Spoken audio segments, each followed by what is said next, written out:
Mahomes on Sunday. Bart, will San Francisco be able to slow him down? Bart. Hey, Bart. Oh, me. No, man, I tell you what, Patrick Mahomes, man, is unbelievable right now. He got all those weapons, too much speed going on right now. I think San Francisco's going to have to be able to try and heat him up and add some guys to the pass rush, man. But right now, Patrick Mahomes is playing ungodly right now. Meanwhile, interesting moment from the Titans late in the game. They need a first down. Ryan Tannehill's on the sideline. They ran a fake punt. Tennessee has a decision to make on their free agent quarterback. Dan, should they bring him back?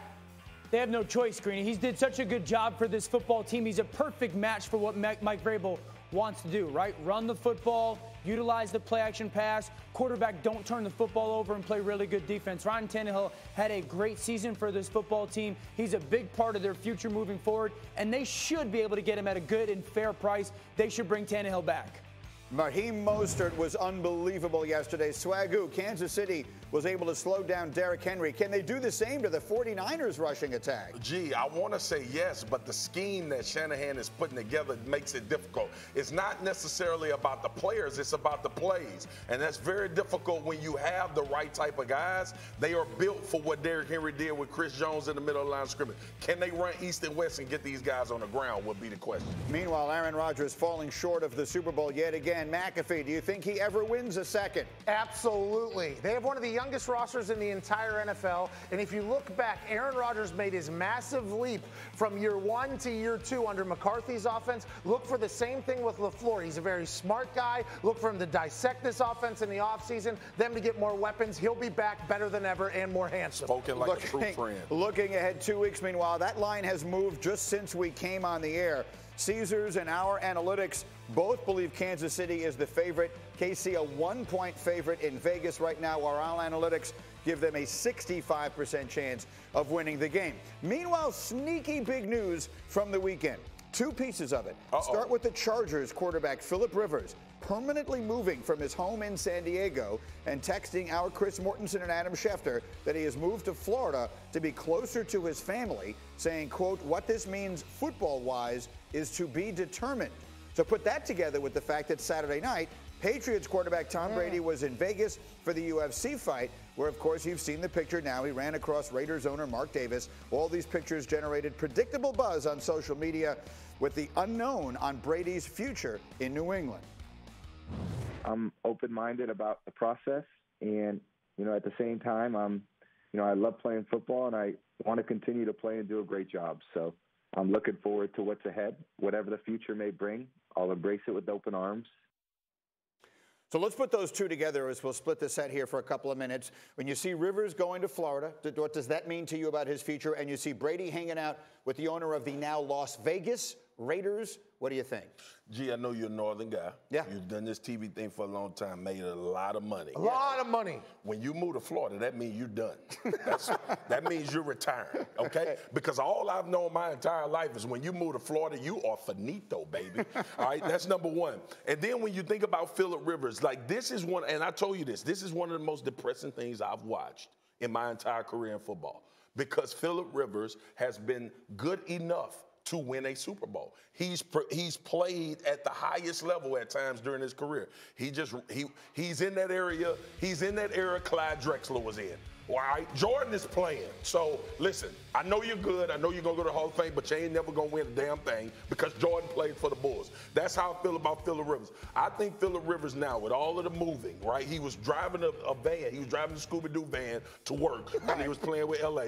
Every morning, he got a bunch of kids. All right, he moved to Florida to be closer to family. To me, that tells me 2 things. You want to be around family for support, but you also want to relax. You want to chill. That's the only reason you moved to Florida, G. And then how do you like the idea of Brady in Las Vegas? I think Tom Brady has played this season perfectly. He's maestroed this thing. Every single word that he said, even going back to post-game press conferences after games this season, has been completely cerebral. He asked out of his contract after 20 years, says he wants to control his destiny. Now, anything he does is going to garner conversation. Now, much to the chagrin of Patriots fans, but him talking to Mark Davis, and I had some inside sources that were at the fight watching old Conor McGregor beat the hell out of Cowboy Cerrone, but They said those two were talking for like 20 minutes or so, and I'm not sure what the conversation could have been about. Could have been about a new barber for Mark Davis, maybe. Could have been about how the Raiders have operated, possibly. But I think the much more likely thing is Mark Davis catching a little temperature on what Tom Brady's feeling, how he's thinking. And are the Raiders a potential home for him? New city, new franchise, new stadium. John Gruden would absolutely love and relish that opportunity. Is Tom Brady the perfect fit for the Raiders? I don't think so, but I think the Raiders would very much welcome the opportunity to have the GOAT on their team. You like the idea of Brady? If he's sitting back and assessing all of his options, does Vegas make sense to you? Hell no. It's L.A. It's the Chargers. It's a young team, super talent. We talked about Tom Brady not having enough guys around him. And don't you for 1 second think Giselle don't want to be on the West Coast. She's been up there in New England, cold as hell. All right, she's a model. All her friends live in California.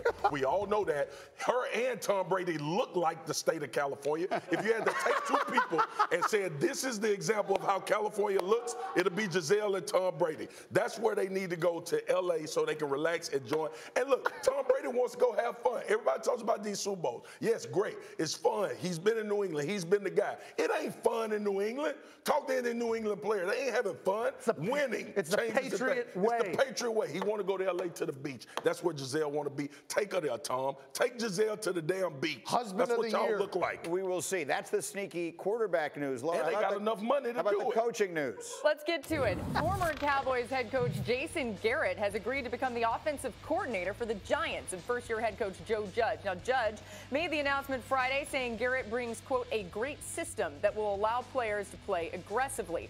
Now, while Jason Garrett found early success as the Cowboys offensive coordinator in recent seasons, his offense had grown stale. This is most apparent when you look at the improvement across the board under Kellen Moore this past season. Dallas paced the league in yards per game as well as yards per play. Of course, they did fall short, though, in the playoffs. Now, Dan, here's the thing that really I find interesting here. At times, Jason Garrett even gave up play calling for the Cowboys. Now, as a Giants fan, you've got this guy who you've made fun of before coming in to be your offensive coordinator. How do you feel about it? You can't feel great about it. The fact that Joe Judge says his system is going to allow players to play aggressively is confusing to me, because if anything has been said about Jason Garrett, it's been he's so conservative. And so, listen, the reality was Joe Judge needed someone that had some kind of play calling experience on his staff, which he did not before, and some kind of head coaching experience, which he did not before. So that checks those boxes. Jason Garrett does that for Joe Judge. The fascinating thing is Jason Garrett he went to Jerry Jones last year and asked for play calling duties. Yeah. And Jerry Jones said no, and then the offense got better. And so that is very telling. And if Jason Garrett thinks that he's going to bring this conservative system or conservative scheme to the Giants, to the NFC East or to the NFC and win, he's kidding himself. You have to be explosive in that division. You do radio in New York City. Yep. How is this going to play here? I think it's going to be well received, because we know that Joe Judge needed somebody that was a head coach, but also needed somebody that, you heard Gettleman say he went and got new computers, got new gigabytes and all that type of stuff. You talk about an Ivy League, man, and we don't give Jason Garrett enough credit that he can have the ability to change, to adapt to the new NFL. I think he'll go do his due diligence. I think that he'll be more comfortable. Some guys are just coordinators. Sure. Some guys, you see Wade Phillips is just a coordinator. He's a guy that can play well in spurts. I think that if you look at Jason Garrett with his, familiarity with this team, he was a backup here. He's going back home. He's comfortable. He can be comfortable in his own skin. He doesn't have to take all the slings and arrows. That's going to be Joe Judge. So that allows him to flourish in his role. But they cannot. Check him out right there, man. He was Manchurian candidate all those years with single Cowboys. Strap, chin strap? I think but here's the thing. He wasn't getting in the game. He was all right. They can't be conservative. That is what Jason Garrett has been, a good coach, but a conservative one. And with Saquon and Daniel Jones, now he's a huge Daniel Jones fan, but they cannot go thinking that just the simple execution is going to be. They got to find ways to be more explosive on offense, or Garrett does. Yeah, you do wonder what it adds to it if he brings Jason Witten along and adds that to the staff. We'll see what happens there. Either way, Saquon Barkley, anybody wants to coach that guy. All right, so much more coming your way on Get Up. It isn't just an amazing right arm or his ability to scramble that makes Patrick Mahomes great. It's also simple math. We'll explain ahead. Dan's going to do the math, I think.